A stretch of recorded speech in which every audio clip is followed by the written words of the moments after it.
Eh bien bonjour à tous, nouvelle vidéo de travaux. Aujourd'hui on a déjà commencé à avancer et on a super bien avancé. Ça fait à 13h on est arrivé, ça fait à peu près 1 heure et on a déjà super bien avancé. Alors au début on est allé à Action pour acheter quelques matos pour la peinture et 2-3 matos pour faire le tri parce qu'il y a un peu de bordel.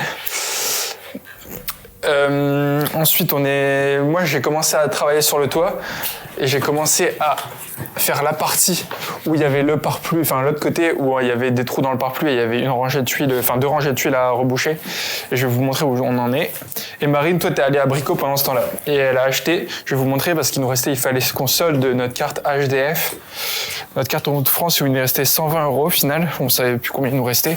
Du coup on en a profité, on savait pas trop quoi acheter. On a acheté de la peinture pour façade blanche, premier prix, et du javel. On en a acheté 6 pots parce qu'au début on pensait qu'il nous restait 60 €, mais au final, on a pu en acheter beaucoup plus au final.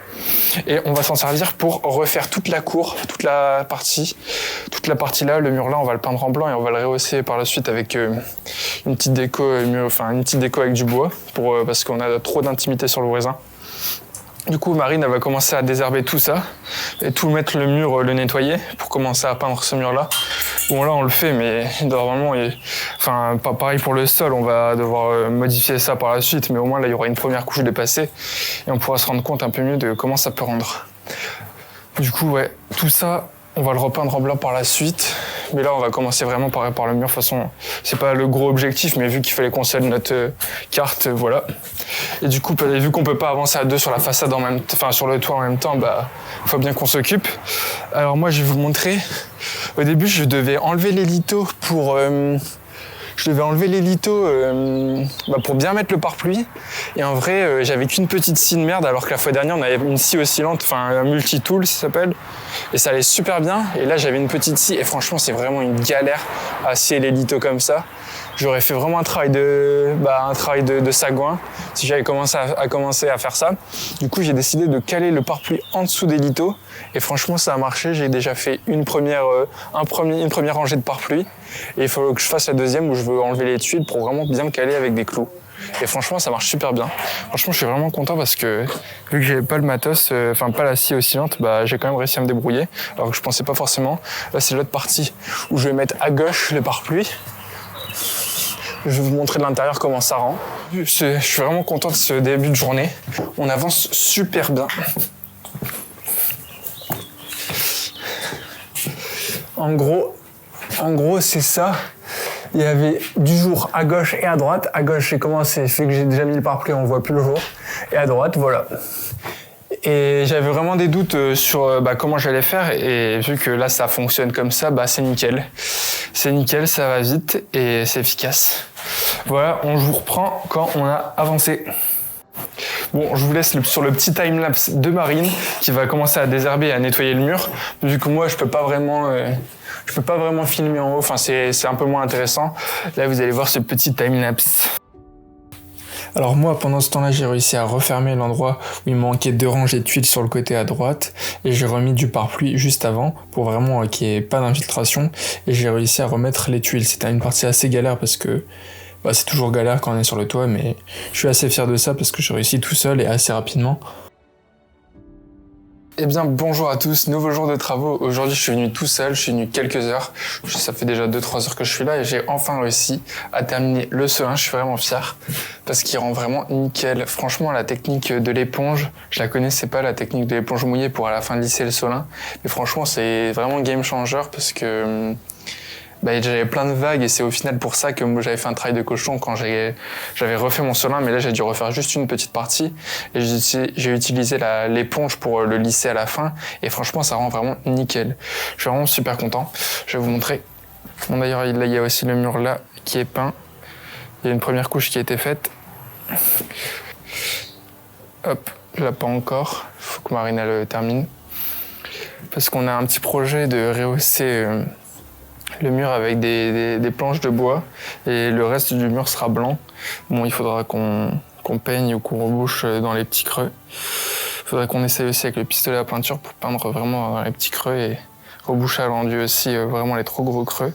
Et par la suite, on va remettre une couche tout en blanc pour que ce soit vraiment nickel. Et on a pris blanc et pas ton pierre parce que ça rendait un peu moins moderne pour nous. Et on voulait vraiment moderniser le logement. Et au moins ça éclaircit vraiment un maximum la cour, vu qu'elle est assez petite.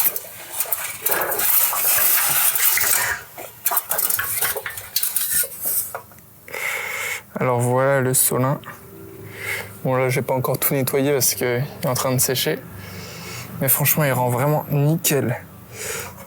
Je vais vous montrer de plus près.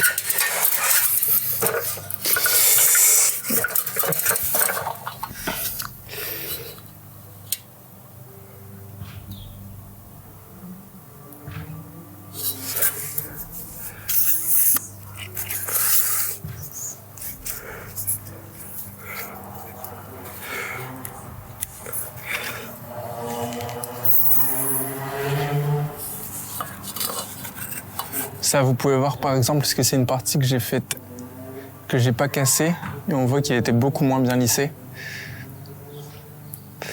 Et là, c'est la nouvelle partie, qui est toute nickel.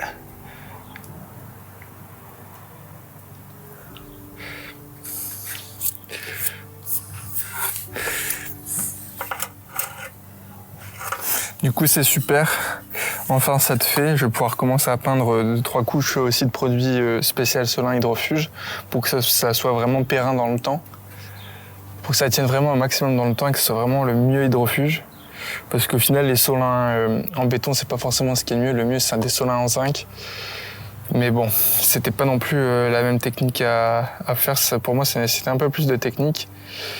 Et vu que moi, il y avait des parties du Solin où j'ai pas forcément touché, enfin je l'ai fait en 2 fois, c'était pas forcément ce qui a été plus pratique à faire, quoi. Du coup voilà. Je vais vous montrer de devant comment ça rend.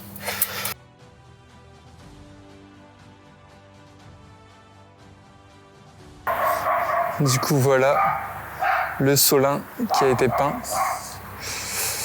C'est la 2e couche que je mets, j'en mettrai sûrement 3. Au moins, enfin c'est pas vraiment esthétique, c'est surtout pour que ce soit le plus étanche possible. Pour la partie esthétique, il faudrait que je repasse un léger coup de peinture à tuile rouge pour que ça déborde le moins possible, mais on verra si je le fais ou pas. Parce qu'en soi, c'est vraiment minime de chez minime. Voilà. Franchement, ça avance super bien par rapport à un moment où on n'avançait pas du tout parce qu'on savait pas quoi faire. Là, franchement, on avance super bien.